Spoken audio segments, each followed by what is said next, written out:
Michel Dumoret, vous étiez pour cette première Bonsoir, à l'Élysée. Patricia. On vous a entendu tout à l'heure poser la fameuse question sur le droit de vote, des étrangers en France. Ça s'est tenu au Palais de l'Élysée. Au début, on devait l'externaliser, en tout cas l'organiser ailleurs, cette conférence de presse.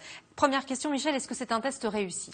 Écoutez, objectivement, Patricia, la réponse est oui. Et pourtant, l'exercice de la conférence de presse n'est pas si simple. On se souvient de l'échange très violent entre Nicolas Sarkozy et Laurent Geoffrin, alors directeur de Libération. C'était une époque où les relations entre la presse et le pouvoir étaient très conflictuelles. Regardez, écoutez, nous sommes le 8 janvier 2008 et après ça, il n'y aura plus de conférence de presse de Nicolas Sarkozy. On écoute. Voici une question modérée qui montre que M. Geoffrin de Libération est en pleine forme.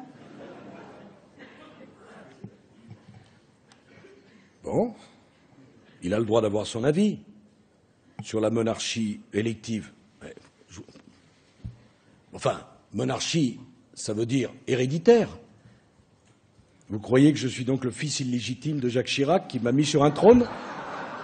Monsieur Geoffrin, un homme cultivé comme vous, dire une aussi grosse bêtise.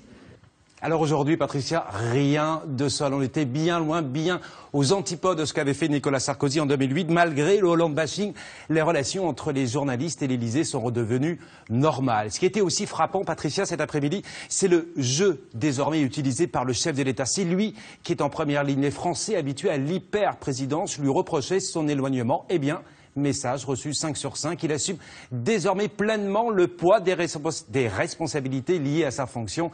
Et c'est lui qui devra un jour rendre des comptes aux Français. En tout cas, le quinquennat de François Hollande, c'est maintenant. Michel Dumoret, chef du service politique de